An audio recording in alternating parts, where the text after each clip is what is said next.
وہ کرے بات تو ہر لفظ سے خوشبو آئے، وہ کرے بات تو ہر لفظ سے خوشبو آئے، ایسی بولی وہی بولے جسے اردو آئے۔ رنگ اور نور سجا ٹوٹی ہوئی قبروں پر، رنگ اور نور سجا ٹوٹی ہوئی قبروں پر، تتلیاں دن میں اڑیں رات میں جگنو آئے۔ تجھ سے سمجھوتے کی ہے شرط یہی ہے دنیا، تجھ سے سمجھوتے کی ہے شرط یہی ہے دنیا، جب اشارہ میں کروں میری طرف تو آئے، جب اشارہ میں کروں میری طرف تو آئے۔ ذہن میں ایسے بھی چمکا ہے کبھی ایک خیال، ذہن میں ایسے بھی چمکا ہے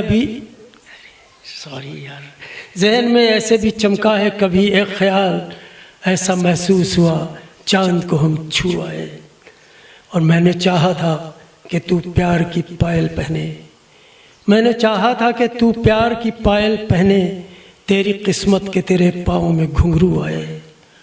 لوگ احمد وسیع شاعر تجھے تب مانیں گے جب تیرے شعروں میں ذکر لب و گیسو آئے۔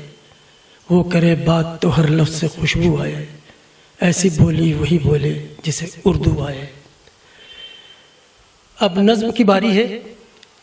دیکھیے وہ زمانہ جب خط لکھا کرتے تھے لوگ تو ایک جذباتی وابستگی ہوا کرتی تھی ایک دوسرے کے بیچ، اور ایک تمدن بھی تھا، ایک تہذیب تھی خط لکھنا، ایک کچھ آداب ہوا کرتے تھے، القاب ہوا کرتے تھے، خیریت خیر عافیت پوچھی جاتی تھی اور پھر عرض حال ہوتا تھا۔ آج سب کچھ بدل گیا ہے، اب خط لکھنے کی روایت ختم ہو چکی ہے۔ اسی موضوع پر نظم ہے، دنیا کتنی سمٹ گئی ہے۔ پہلے ہم یہ سنا کرتے تھے کہ یہ دنیا بہت بڑی ہے، تب سچ مچ ایسا ہوتا تھا، چار طرف پھیلی دنیا کو نقشے میں دیکھا کرتے تھے، اسی لیے تب خط لکھ لکھ کر دوری دور کیا کرتے تھے، کاغذ پہ کالے حرفوں میں خون دل بھیجا کرتے تھے، دھڑکن سے دھڑکن کا رشتہ ایسے جوڑ دیا کرتے تھے، خط کا جواب نہ جب تک آئے دن تاریخی گنا کرتے تھے، دھڑکن سے دھڑکن کا رشتہ ایسے جوڑ دیا کرتے تھے، خط کا جواب نہ جب تک آئے دن تاریخ گنا کرتے تھے۔ لیکن اب تو یہ دیکھا ہے ہوا کے ایک ہلکے جھونکے سے سب کیلنڈر مڑ جاتے ہیں، دن کیا سال بھی اڑ جاتے ہیں۔ برقی تاروں کے گھیرے میں دنیا کتنی سمٹ گئی ہے، اب دوری کے پل سے گزرنا لوگوں کو منظور نہیں ہے، اور کاغذ پہ جذبات سجانا دنیا کا دستور نہیں ہے، کیونکہ اب پورب پچھم کو لمحوں میں جوڑا جاتا ہے، کیونکہ اب اتر کا چہرہ دکن کو موڑا جاتا ہے، کیونکہ سارے فاصلے پل میں ہلو کہو تو مٹ جاتے ہیں، خط لکھ کر بھیجو تو اس کا کوئی جواب نہیں آتا ہے۔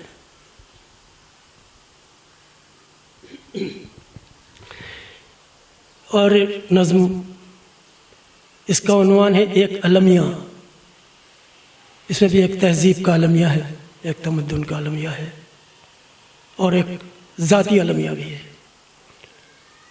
کہ اپنے ہاتھوں میں ہم اپنے اجداد کے چند بوسیدہ کپڑوں کو پکڑے ہوئے اس سمندر کو تکتے ہیں جس میں کبھی وہ گئے تھے فقط 2 گھڑی کے لیے۔ وہ بہت خوش تھے، آپس میں ہنستے تھے، وہ ایک دوجے پہ پانی لٹاتے تھے، وہ ایک حلقہ تھا اور بیچ میں تھا بھنور، چند لہریں تھی چکر لگاتی ہوئی، ریت پر ان کے قدموں کے بھیگے نشان دور تک جا کے لہروں میں کھو جاتے تھے۔ ہم الگ ساحلوں پہ کھڑے تھے مگر دل ہمارے بھی پانی میں لہراتے تھے۔ ہم بھی یہ سوچتے تھے کہ یوں ہی کبھی ہم بھی پانی کے دھاروں سے ٹکرائیں گے، اپنے ہم عمر ساتھی سے کھیلیں گے، ہم اپنے بیٹوں کو ایسے ہی للچائیں گے۔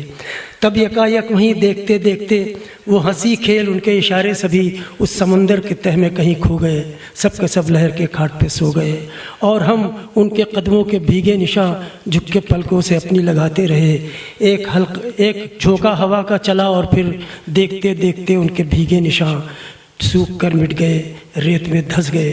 پھر بھی ویسے ہی ان ساحلوں پر کھڑے اپنے ہاتھوں میں ہم اپنے اجداد کے انہی بوسیدہ کپڑوں کو پکڑے ہوئے منتظر ہیں کہ شاید وہ آ جائیں گے۔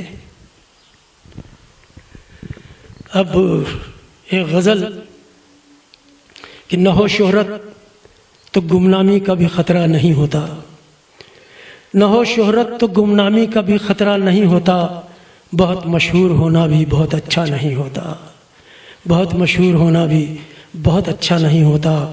فسادوں حادثوں جنگوں میں ہی ہم ایک ہوتے ہیں. فسادوں حادثوں جنگوں میں ہی ہم ایک ہوتے ہیں. کوئی آفت نہ آئے تو کوئی اپنا نہیں ہوتا.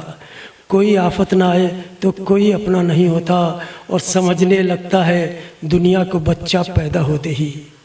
سمجھنے لگتا ہے دنیا کو بچہ پیدا ہوتے ہی. اب اس دنیا میں بچہ بن کے وہ پیدا نہیں ہوتا.